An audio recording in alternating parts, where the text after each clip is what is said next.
Mas, meus queridos, bom dia, graça e paz a todos, uma alegria estar aqui. E a gente hoje vai tentar pensar um pouquinho sobre a igreja primitiva e a missão. E é importante que a gente comece olhando um pouquinho onde começou a igreja primitiva. Dando uma olhada na topografia da região, da terra de Israel e dos lugares em volta.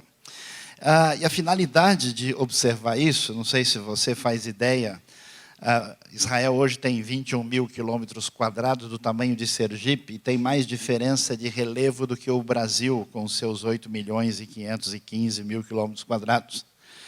É impressionante para a gente observar o que significa o trabalho dessa igreja primitiva, o que significa deslocamento. Você lê um versículo, sai de um lugar para o outro, significa 5 dias de viagem, significa uma realidade de um ambiente com Galileia ao norte, Samaria no centro, Judeia ao sul. E prosseguindo, dá para a gente ter uma ideia na sequência da divisão da terra de Israel na época do Novo Testamento, com as áreas principais que envolviam a Judeia, Samaria e Galileia, mas também as outras regiões sob a administração romana. Nós não vamos entender a realidade da igreja primitiva se a gente não conseguir perceber que isso faz parte da realidade do Império Romano, que significa o fim do Império Romano, ou aí mais ou menos traduzindo para o português erudito, o ó do Borogodó, lá no final, e na região absolutamente inexpressiva. Quando os discípulos de Jesus começam a proclamar o Evangelho, a coisa acontece, olhando na sequência, no templo que foi construído, gigantesco, de Herodes. Você vê a construção principal, em volta estava o que é chamado de Pátio dos Gentios. Muitos estudiosos entendem que aquela porta primeira que você está vendo seria possivelmente a Porta Formosa, ainda que não haja consenso.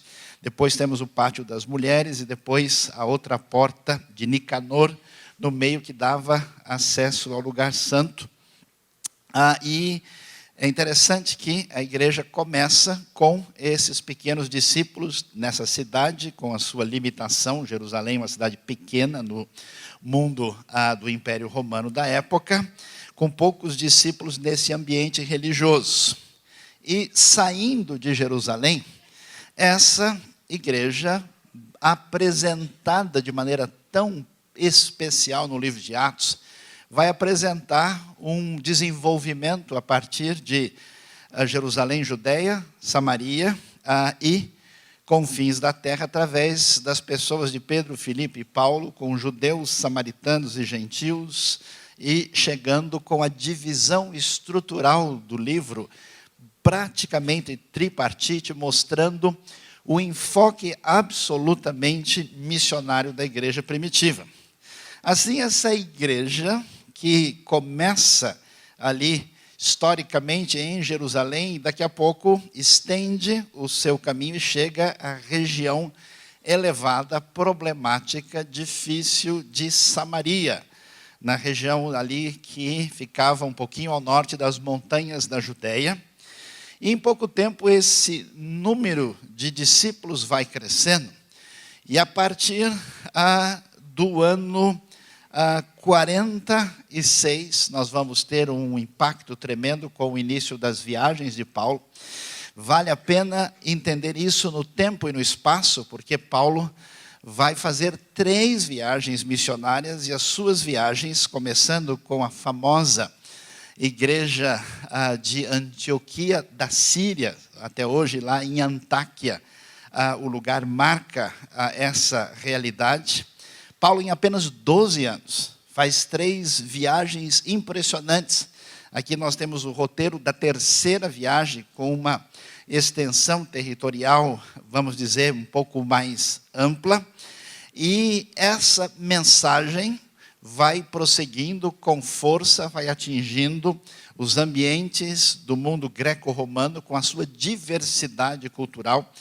Impressionante ver o ambiente da Ásia Menor, particularmente de Éfeso, onde Paulo fica a maior parte do seu ministério, como nós temos uma diversidade religiosa de população e todo tipo de gente começa a ser alcançado num ambiente onde nós temos o maior império da história humana, o Império Romano, que começa no ano 753 a.C., Roma, que atinge o seu auge entre o século II a.C.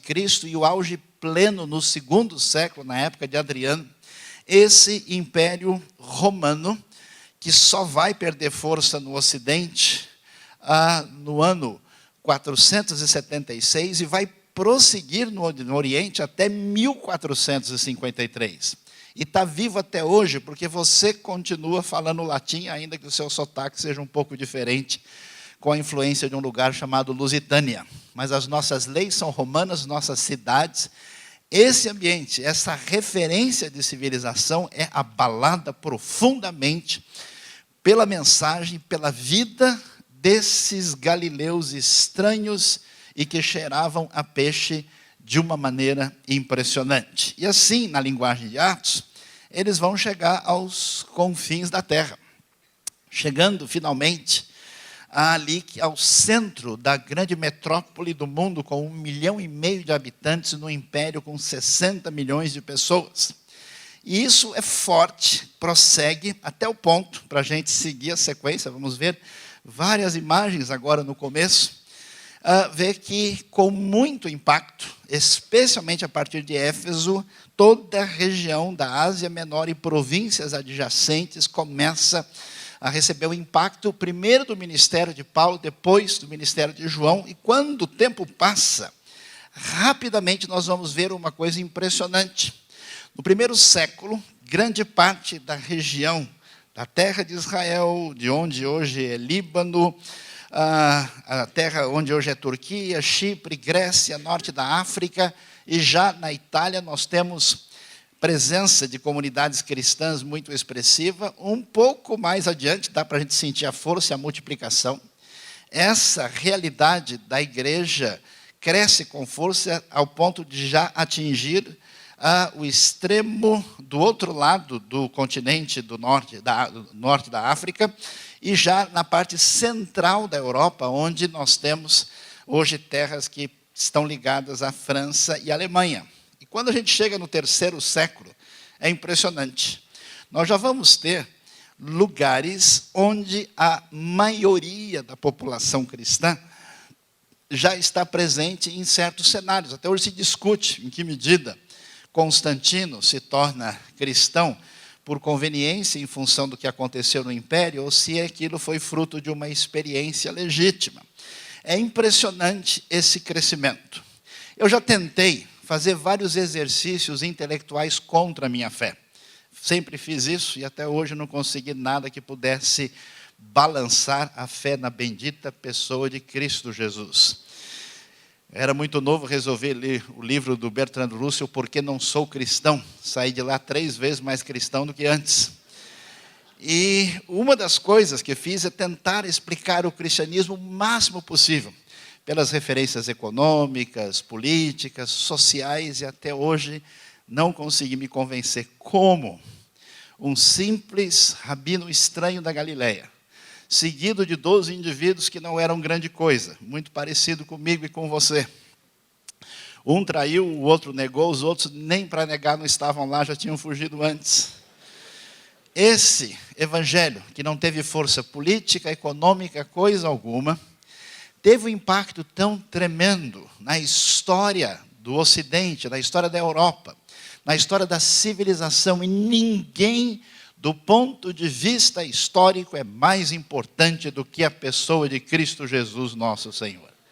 E é impressionante que esse negócio incompreensível toma conta de tudo. E a minha pergunta para a gente hoje é a seguinte: por que essa coisa tão simples, chamada fé cristã, por que ela é tão poderosa, como a gente pode acompanhar? Por que é que ela conseguiu esse impacto tão impressionante? E por que tantas vezes, no nosso panteão de ídolos que nós temos construído, já que nós somos fabricantes permanentes de ídolos, a gente tenta construir alguma coisa para ajudar essa fé e nenhuma delas dá certo? Então vamos tentar fazer um exercício, que Deus tenha misericórdia de nós nesta manhã, para tentar ver algumas coisas dessa igreja, dessa força inicial que vem do Nazareno, que atingiu com impacto tanto o mundo, a vida dos queridos irmãos e irmãs e a minha vida em particular, para a gente ver, quem sabe, Deus permita que a gente, lendo um pouquinho da palavra, vá aprender algumas coisas valiosas. Em Atos 2, 38 a 47, eu faço questão de ler esse texto na mensagem por causa da maneira como a coisa está expressa. O texto diz, na famosa mensagem no dia de Pentecoste, Pedro falando para a multidão, diz o texto: Pedro respondeu: mudem de vida, voltem-se para Deus e sejam batizados, cada um de vocês, no nome de Jesus Cristo, para que seus pecados sejam perdoados. Recebam o dom do Espírito Santo. A promessa é para vocês, para os seus filhos, mas também para todos os que estão longe, na verdade, aqueles a quem o Senhor Deus chamar. Ele aprofundou o assunto, insistindo com eles cada vez mais: saiam enquanto podem, saiam desta cultura doente e vazia. Naquele dia, cerca de 3.000 pessoas foram convencidas por aquela palavra, batizadas e arroladas. Elas passaram a seguir o ensino dos apóstolos, a vida em comunidade, a refeição comunitária e a prática da oração. Todos ficaram perplexos com os sinais e maravilhas realizados por meio dos apóstolos. Os crentes viviam numa harmonia maravilhosa e tinham tudo em comum. Vendiam o que possuíam, deixavam os recursos à disposição para atender às necessidades de quem precisasse. Eles seguiam uma disciplina diária de cultos no templo. Seguiram de refeições nas casas. Cada refeição era uma celebração vibrante e alegre. Com muito louvor a Deus, o povo da cidade apreciava o que via todos os dias. O número deles aumentava e Deus acrescentava os que iam sendo salvos. Meus queridos irmãos, um dos maiores problemas da história humana foi lidar com particularismo. Ou seja, aquilo que nos define com a nossa identidade pode se tornar uma situação perigosa na nossa relação com quem é diferente de nós. Por isso, a trajetória humana é de preconceito, de guerra e de maus tratos e morte contra quem ameaça aquilo que parece sustentar a minha particularidade. E nunca existiu, de fato, alguma coisa que a gente pudesse chamar de global, globalizante, universal. Quando surge a fé bíblica, ela vai transpor as barreiras desse egocentrismo de identidade própria perigoso e vai produzir uma ideia que a relação máxima com o sagrado, com o divino, com o Criador, com aquele que nos alcança, faz com que aquilo que nos distancia seja anulado por aquilo que nos une. E é interessante que, se a gente olhar a história da Europa, onde várias tribos guerreavam permanentemente, o próprio conceito de Europa e civilização ocidental vai ser derivado dessa ideia de que há uma unidade fundamentada num conceito chamado cristandade. Aquilo que o pessoal de hoje sonha, de ter um mundo global, unido, sem diferença, é um sonho atrasado, cuja força maior vem da impressionante palavra de Deus.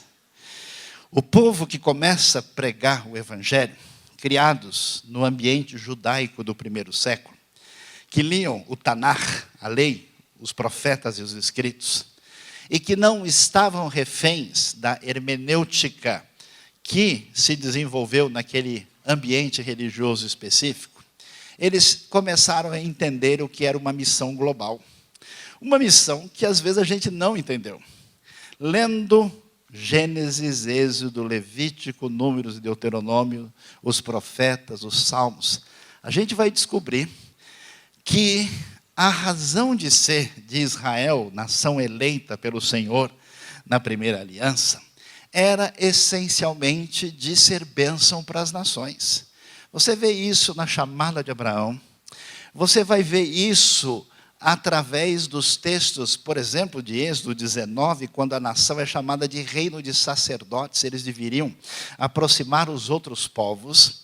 Você vai ver isso no culto no templo, quando o Salmo diz: cantai entre as nações a sua glória, entre todos os povos as suas maravilhas. A razão fundamental de ser da nação era missiológica. Mais tarde, a liderança religiosa perdeu isso e não entendeu o que estava acontecendo. Os missiólogos gostam de chamar de missão centrípeta, porque as nações rodavam em torno de Israel para conhecer o único Deus verdadeiro. Aliás, o texto bíblico é tão interessante, ele é cheio de ironia, um humor impressionante. Uma das pessoas mais especiais, cheias de fé no Antigo Testamento hebraico é Ruth, a Moabita. O cara mais da pesada, complicado, que é a sua cara e minha cara, chama-se profeta Jonas. Ele fez tudo errado, e foi o mais bem-sucedido de todos os tempos. E o povo mais duro do mundo, os ninivitas, foram os que mais se converteram rapidamente. É bom ler a Bíblia, o Ministério Espiritual da Saúde adverte, pode fazer bem ao seu coração. Nessa linha, agora que o Messias chegou, que a palavra de Deus chega na sua plenitude, essa missão centrífuga agora sai na direção de que ela não pode parar em Jerusalém, e chegou o tempo das nações beberem da bênção. Então essa missão vai nessa direção. Por que isso é tão importante? Porque a gente, como pessoas que seguem a Jesus, e preste atenção, não acredito em nada que instituições possam fazer, não acredito em nada em que denominações ou organizações possam fazer, porque Deus só lida com gente, com pessoas específicas. Deus nunca chamou uma instituição abstrata. Ele sempre pegou indivíduos no caminho, geralmente, pessoas que não tinham condição de fazer absolutamente nada. E quando Deus age, quando Deus mexe na sua vida, impacta você com aquilo que Ele tem no seu grande e extraordinário plano redentivo, a realidade é que o nosso coração tem que pensar na dimensão global do Evangelho, na dimensão em que nós não podemos ser reféns de uma espécie de paternalismo fechado na nossa necessidade. Nós precisamos ter a visão da igreja primitiva, que devemos ir atrás da última tribo da terra. Essa referência era a marca dessa igreja primitiva, que num tempo tão pequeno fez tanta diferença. E às vezes a gente pensa: se eu cuidar bem da minha igreja, se eu pentear bem o meu cabelo, se eu afofar bem o meu banco, se eu já ler o Salmo 23, já está bom demais, pelo menos eu não estou fumando, bebendo, matando e fazendo parte da Lava Jato. O texto diz: a promessa é para vocês, para os seus filhos, mas também para todos os que estão longe, na verdade, aquele o quem o Senhor Deus chamar. Segunda coisa valiosa que a gente deve aprender com essa igreja primitiva, ela tinha uma mensagem clara. Eu tenho ficado preocupado, eu tenho ouvido testemunhos de pessoas que creram em Jesus, e a gente não consegue identificar nada do que aconteceu. É uma coisa estranha. Dá a impressão que Jesus começou a ajudar a pessoa a ter um nível de vida melhor. Parece que as coisas na vida dessa pessoa, entre aspas, estão dando certo. A pessoa agora parece que não tem mais dor de cabeça, diminuiu o consumo de Dorflex, alguma coisa do tipo. Quando nós lemos a mensagem continua sendo: mudem de vida, voltem-se para Deus. A ideia é de arrependimento, de perdão de pecados. Parece que não é mais uma coisa tão atraente. A gente precisa colocar alguma coisa mais legal, mais impactante. Cada um de vocês seja batizado no nome de Jesus Cristo para que os seus pecados sejam perdoados.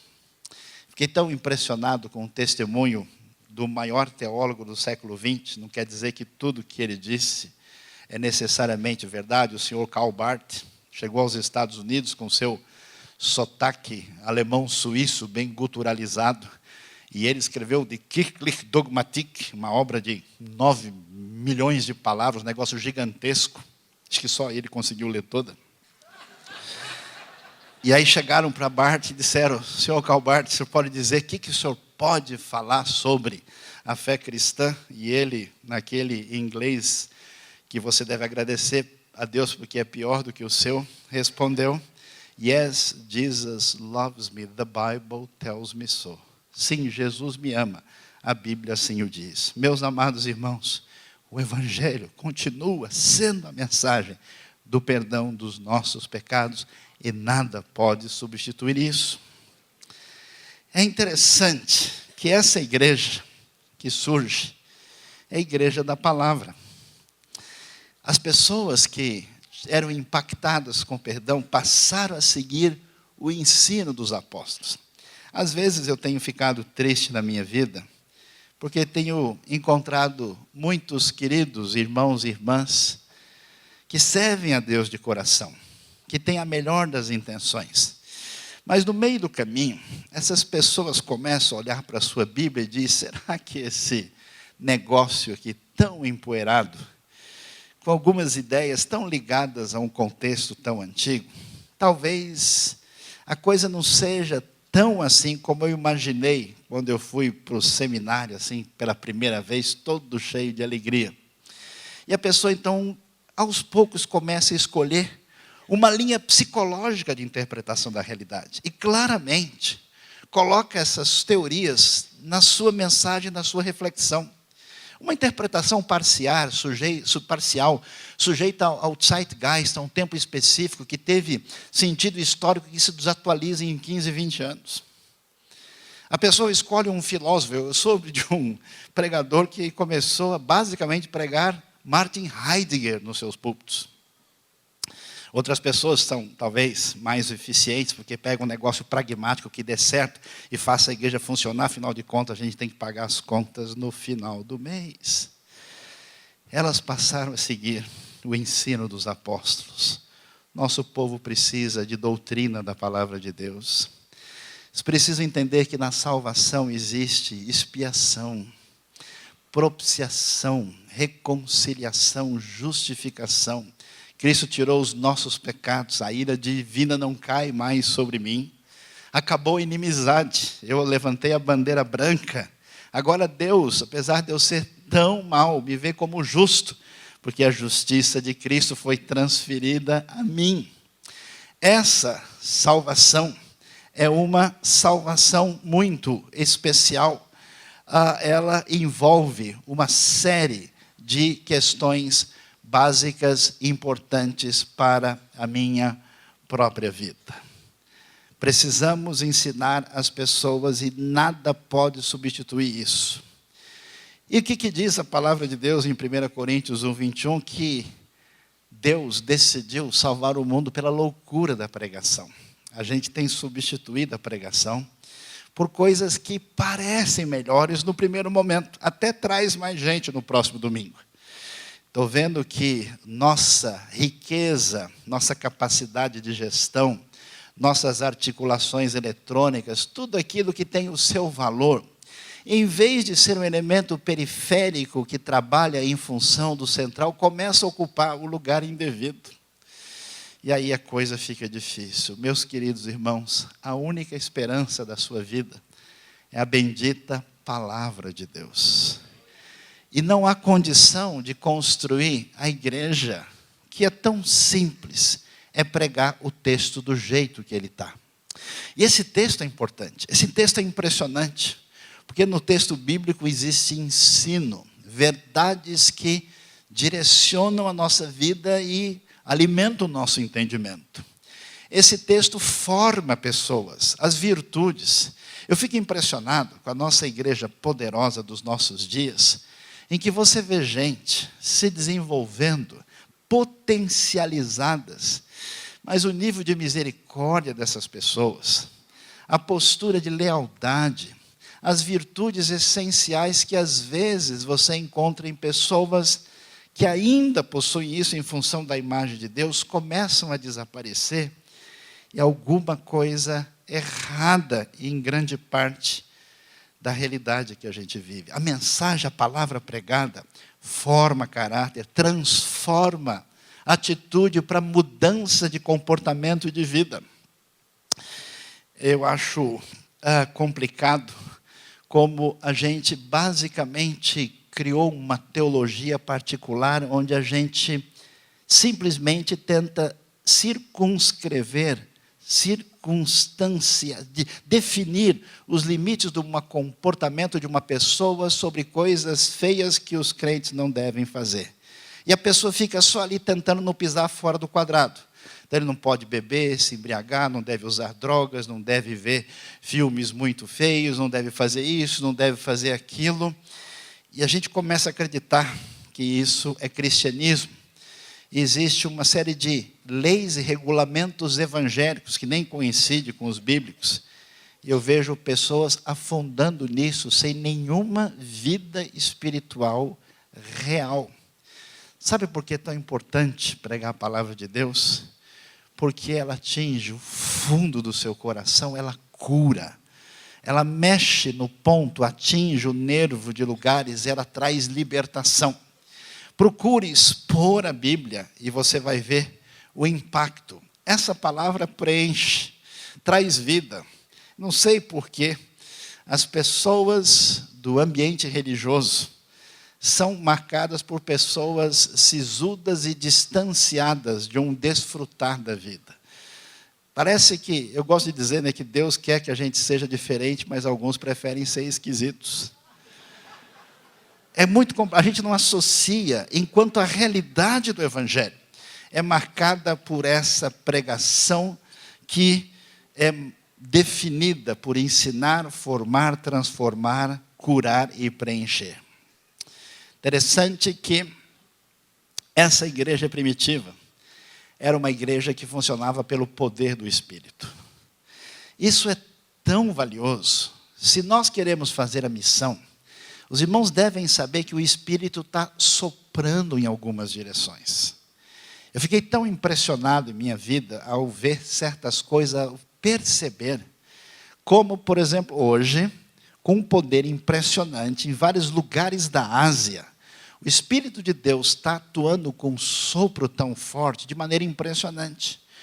Como em ambientes islâmicos, em ambientes judaicos, Deus tem feito coisas que nunca aconteceu nos últimos séculos.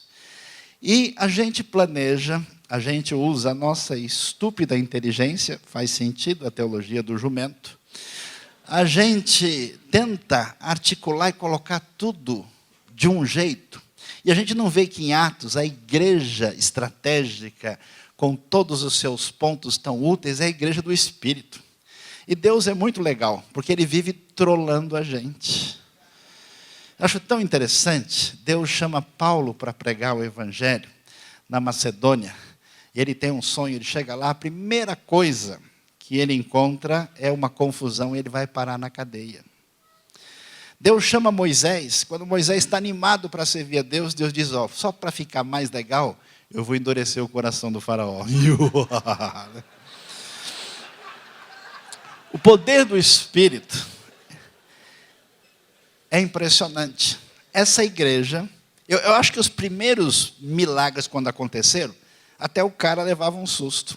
Eu tive 2 experiências na minha vida muito fortes, de orar por uma pessoa, sem nenhuma pretensão, e a pessoa cair possessa de um espírito imundo, a gente orar, ela ser libertada, chegar em casa e expelir um tumor gigante e voltar à igreja chorando. E eu falei, mas como é que isso aconteceu? Até eu fiquei assustado. Aí numa outra ocasião eu orei pela pessoa, ela morreu mais rápido. E na verdade, a gente não sabe os caminhos de Deus, mas todos ficaram perplexos com os sinais e maravilhas realizados por meio dos apóstolos. O interessante é que Deus é simplesmente o máximo. Essa figura não está sem razão aí da caverna, porque se tem alguém que é o rei dos milagres. Quase que em toda a Bíblia. Não poderia, claro, ultrapassar Jesus. É Elias. Elias é um sujeito que hoje chegasse na sua igreja, você diagnosticaria como bipolar. É um cara que pede para morrer. E quando não tem nenhuma esperança para Israel, tudo se foi, Deus resolve usar um cara só, que não responde nem pela sua sanidade mental. E esse homem é o homem que faz descer fogo do céu. Mas o milagre maior, o impacto do poder de Deus foi quando ele sai da caverna e ouve a voz mansa e suave do poder de Deus. Nunca nós vamos fazer nada da obra de Deus pela nossa força. Sejam derrubados os malditos ídolos do nosso coração. Porque o que é obra de Deus de verdade só acontece pelo poder do Espírito. Essa igreja primitiva é estranha. Não é uma igreja de pessoas assim tão religiosas. Ela é uma simples comunidade. Eles passaram a seguir a vida em comunidade, a refeição comunitária e a prática da oração. Eu gosto muito da CEPAL, que ela segue muito a palavra. Aqui a gente come pra caramba. Amém, irmãos? Quem foi abençoado, levante a mão. Eu senti um calor aqui agora, né? É impressionante. Jesus vai terminar o seu ministério com os seus amados discípulos, comendo um churrasco na praia. Olha a teologia brasileira na Bíblia aí, né? Ele vai marcar a experiência mais importante em comer junto com os outros. Simples comunidade significa que, ainda que seja importante encontros grandes, Jesus falava para multidões, é que a transformação real das pessoas acontece no discipulado. Jesus só mexeu com 12 pessoas. A gente acha que é importante atingir um grande número de pessoas superficialmente, quando o que importa é atingir 3, 4, com todo o legado espiritual que Deus atingiu e mexeu na sua vida. Isso é insubstituível. É impressionante que Jesus gasta todo o tempo do seu ministério mexendo com 12, especialmente com 3. Jesus é simplesmente o máximo. Essa igreja primitiva é a igreja onde a galera gosta de comer junto de uma maneira muito legal. E a ceia original não parece nada com as coisas que a gente inventou. Essa igreja é a igreja da compaixão e da renúncia. Eu acho tão assustador conversar com pessoas que são apaixonados políticos da esquerda e da direita. Alguns acreditam numa espécie de utopia do Estado e outros na utopia do capital. O Novo Testamento não tem nenhuma conversa com esse tipo de coisa. E ele vai mostrar o seguinte, que quando essa comunidade entra em sintonia com Deus e com o Espírito, surge uma coisa tão impressionante, porque o que a gente faz o tempo todo? Defender os nossos limites, livrar-se dos incômodos, se aproximar de quem pode nos ajudar, distanciar pessoas que podem nos incomodar.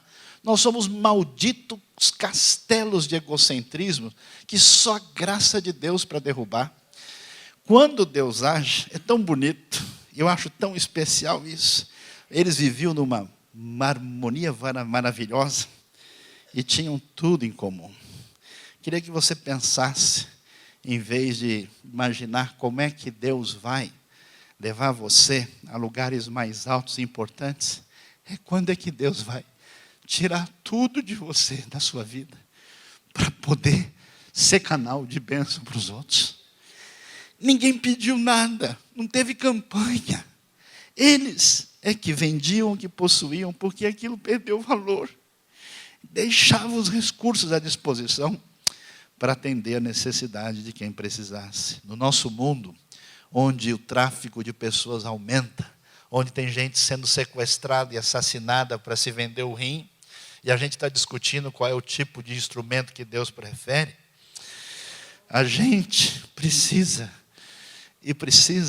enxergar a realidade que a única esperança para essa dor insuportável é só o povo de Deus atingido por esse evangelho diferente.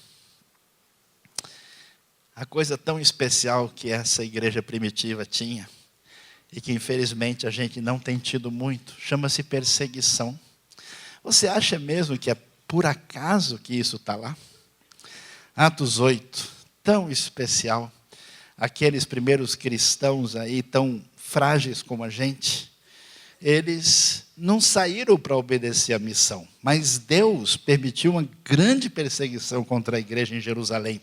Deus não poderia ter evitado que Estevão morresse, e do jeito que morreu, parece que ele não tem tudo sob controle. Os apóstolos ficaram, os outros foram dispersos pelas regiões da Judeia e de Samaria. Meus queridos irmãos, eu tive a oportunidade, pela graça de Deus, de visitar lugares no interior da Ásia, onde a igreja é muito perseguida. E eu estava numa reunião, onde a gente teve um pequeno encontro de 8 horas seguidas. E o pessoal que estava lá, eu falei para eles, vocês não querem almoçar? E eles falaram, não, a gente está em jejum hoje. Aí eu pensei, o que eu estou fazendo aqui para ensinar essas pessoas? E alguém virou para mim e falou, o professor, o senhor pode me ajudar? Eu falei, pronto, o cara vai pedir dinheiro, vai pedir alguma oportunidade, pedir alguma coisa. Ele falou, eu queria ir para o Afeganistão. O senhor tem como me ajudar? Eu falei, como é que é? Não, porque a gente sabe que os lugares mais fechados do mundo não tem como o evangelho chegar lá. Se o senhor tiver algum contato no Irã, no Afeganistão, no Egito, fala para a gente, porque a gente vai chegar lá e Deus vai fazer coisas extraordinárias. Aí eu baixei a cabeça e falei, um dia desses eu aceito Jesus. Um dia desses eu me converto, quem sabe ainda há esperança. Meus amados irmãos, Deus sempre fez sofrer o povo de Israel na primeira aliança. Deus sempre machucou a sua igreja. Deus machuca você para que você não se destrua. Porque você abandonado a si mesmo, não sobrará nada. Entrará no maldito mercado da fé. Entrará na busca de projeção própria, para ter algum tipo de lucro, que assim que a gente recebe, desaparece no minuto seguinte. Um dos segredos da igreja primitiva é enfrentar o santo amor protetor de Deus, que vem pelo sofrimento. Essa igreja é diferente. No mundo onde todo mundo quer ter nome, ter título, acha importante, eu acho engraçado. Pessoa, como é que o senhor quer que eu chame o senhor? Eu falei, de preferência pelo nome. Se me chamar de Antônio, eu não vou responder. É interessante só ver gente comum em ação. As pessoas mais importantes do Antigo Testamento são pastores de ovelhas. As pessoas do Novo Testamento é tudo pescador. A gente receberia eles, alguns em nossa casa, meio com o pé atrás. E a ironia da Bíblia é um negócio espetacular. Se tem um lugar do mundo onde nunca nada vai dar certo, é Samaria. Os samaritanos odeiam os judeus odeiam os samaritanos. Lembra de Jesus com a mulher samaritana? Não dá nem para conversar. Quando você vê o relato bíblico, Jesus, quando o texto diz que ele fez menção, parecia que ele estava indo para Jerusalém, os samaritanos nem atenderam mais. Quem é que vai vencer o desafio? Intransponível, precisa de uma comissão de apóstolos. 12 juntas missionárias. 22 CEPAUs. Deus faz questão, ironicamente, de mandar para lá alguém que nem apóstolo não é. A coisa mais impossível de ser vencida. Filipe, perseguido, nem deu tempo de pegar as coisas direito. Foi para Samaria e anunciou Cristo. Quando a multidão ouvia Filipe, olha que coisa interessante, e viu os sinais miraculosos que ele realizava. Olha o detalhe do texto, confira comigo no replay aí, ó. Deu unânime atenção ao que ele dizia. Meus queridos, espíritos do mundo saíam dando gritos, eram curas, houve grande alegria naquela cidade. A gente criou um negócio que a Bíblia nunca conheceu, uma espécie de hierarquia, quase gnóstica, de pessoas importantes, que parecem ser as pessoas que detêm o poder espiritual, os ungidões de Jesus, quando na verdade Deus usa quem não tem absolutamente nada a oferecer. Essa igreja é diferente. A galera comemora totalmente. Eu me lembro uma vez, estava num encontro internacional na Alemanha, e eu vi uma moça morena, diferente, mas assim, levantando as mãos, adorando a Deus e chorando, e rindo ao mesmo tempo. Eu falei, opa, essa aí está próxima da palavra. Pela aparência, eu achei que ela era brasileira, fui conversar com ela, ela era jordaniana. E ela conheceu o amor de Deus e a graça bendita demonstrada em Cristo Jesus. Então, ela tinha que ficar maluca para adorar a Deus. Só conhece a Deus quem fica doido. Bem-aventurados os doidos, porque eles realmente foram atingidos pela graça. Ai de vós normais, que tem tudo no lugar. A alegria do reino é desmedida. Por isso essa galera, cada refeição era uma celebração vibrante e alegre, com muito louvor a Deus. Demorou décadas, séculos, para os nossos grandes estudiosos da religião descobrirem que uma igreja alegre é uma igreja onde as pessoas recebem o evangelho. O povinho complicado, a nossa situação limitada. Essa igreja era marcada por contextualização. Eu acho interessante, mais uma vez, a ironia de Deus, porque Deus empurra a gente para um lado que a gente não deseja, para nos livrar do nosso egocentrismo assassino. Paulo, você que é o fariseu dos fariseus, cara, você vai lidar com um gentio do pé rachado, com os caras mais chumbados do planeta. Imagine Paulo entrando num templo grego com toda a sua tradição.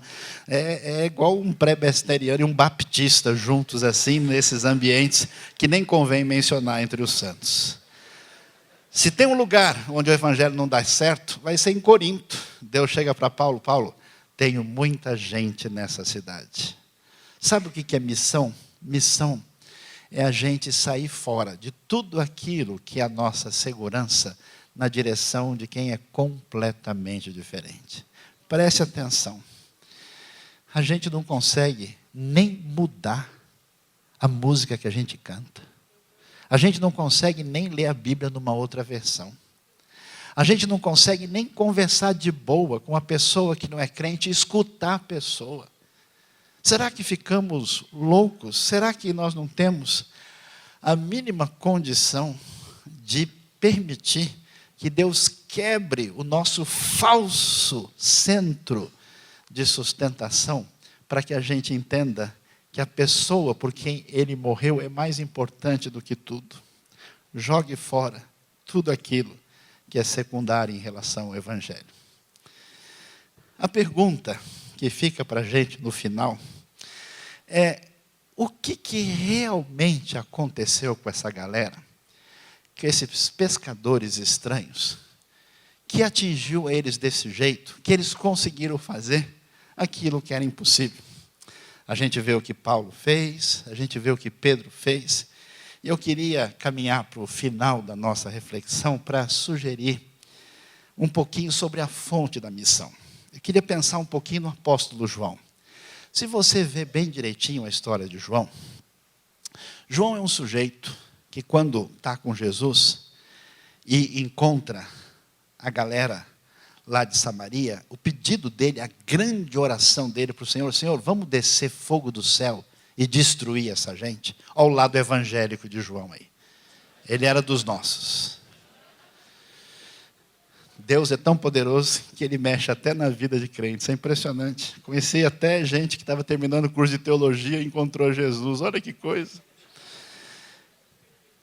Esse mesmo João, lá adiante, ele encontrou um grupo de pessoas que não seguia Jesus do mesmo jeito, chamou de, vamos proibir esse pessoal de seguir, porque eles não andam com a gente. Olha lá, está vendo como é que nasceu a denominação? Está aí. Mas a coisa mais complicada é que João, que fez curso com a gente, um dia chegou com Tiago para Jesus: Senhor, quando o Senhor tomar o reino e assentar, reserva as cadeiras para a gente. Vamos fazer um esquema aqui, estamos juntos, não esquece disso. Aliás, o senhor pode botar a sua um pouquinho mais para trás e a gente na frente? Esse era o João. Mas, meus queridos, eu não sei, mas eu tenho uma opinião. O que é que mexeu com João? Junto com Pedro e Tiago, ele estava muito junto de Jesus. E um belo dia, João, que sonhava com essa glória, com essa apoteose, com esse sucesso tão valioso, Jesus chamou e disse: vocês vão ver a glória de Deus antes do reino chegar. Tem alguns aqui que vão ver isso. Você vai ver isso em Mateus 17, Marcos 9, aí acontece a transfiguração. Quando Jesus aparece, né, e ele diz: um dia vocês vão ver o filme, mas deixa eu ver o trailer, quer ver como é que é? A glória chega, e aparece Moisés e Elias, e eles estão lá. E aí eles ficam animados, né? Pedro falou: mestre, é bom estarmos aqui. Essa, a primeira da CEPAL foi lá, né? Estamos aqui, vamos fazer 3 tendas. Né? Uma no Monte Real, quer dizer, uma para ti, uma para Moisés, uma para Elias. Ele não sabia o que dizer, porque estava bom demais, estavam apavorados. Aí chega o momento máximo da experiência, do poder, da glória de Jesus, do que significa o máximo de tudo. Aparece uma nuvem que envolve Jesus e dela sai uma voz. E o que essa voz vai dizer? Este é o Senhor do Senhor e o Rei dos Reis. Esse é o poderoso em quem está toda a glória. Todo o poder está nas suas mãos. No momento da trajetória de João, ele vai ouvir a coisa mais especial que alguém deveria ouvir. O que define Jesus, meu querido João: este é o meu filho amado, ouçam a ele. Meus queridos irmãos, quando vai terminar o Evangelho? No momento último de tudo, João, o Evangelho mais teológico, fechando o Novo Testamento, capítulo 21. É interessante o que João faz, ele se apresenta lá como discípulo amado, e quando ele vai fechar tudo, ele faz questão de apresentar Pedro, se jogando na água para encontrar Jesus. A gente pergunta por que é que ele vai dar essa dimensão. Na minha maneira de entender, esse João, que descia fogo dos céus, que era uma pessoa insuportável, que era alguém que não tinha esperança, um dia experimentou profundamente no âmago da sua vida, do seu coração, a libertação que vem do Hesed de Deus, do amor incondicional, de ser abraçado pela única coisa que é a esperança da sua vida, da minha vida e do mundo. E ele entende que o que Jesus é, principalmente, é filho amado. E como Pedro está detonado, porque assim como eu e você, Pedro entristeceu assustadoramente o Senhor, de maneira que a sua vida acabou. Ele faz questão de conduzir o desfecho máximo da história, levando Pedro diante do Senhor, como quem diz assim: Pedrão, vai lá, eu sei como é, eu já experimentei. Eu fui atingido, e Pedro é recuperado simplesmente para que ele seja canal de bênção na vida das pessoas. Por isso, essa estranha igreja primitiva, que não cabe em nenhuma filosofia, em nenhuma teologia particular, ela é simplesmente desse jeito. É simples assim. Quando Deus mexe, porque na verdade não existe um comissionamento missionário em si independente. O que existe é um Deus cuja essência é missiológica. É o missio Dei. Deus resolveu criar. Deus resolveu fazer. Deus resolveu encarnar-se em Cristo. A presença de Cristo entre nós é a missão do próprio Deus. Então ninguém vai fazer missão porque aprendeu uma estratégia nova. Ninguém vai fazer missão diferente porque ficou mais inteligente apenas e teve um insight teológico.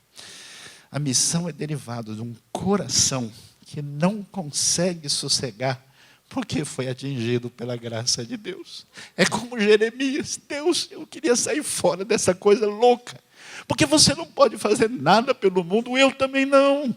Esse negócio que a gente está fazendo é loucura, nós não temos nenhum poder de ajudar ninguém. E Jeremias: Deus, o Senhor me iludiu, o Senhor me seduziu, eu queria sair fora, mas eu não consigo. Quando isso acontece, é simples. O povo da cidade apreciava o que via. Todos os dias, o número deles aumentava. E Deus acrescentava os que iam sendo salvos. Deus abençoe a nossa vida, nosso coração.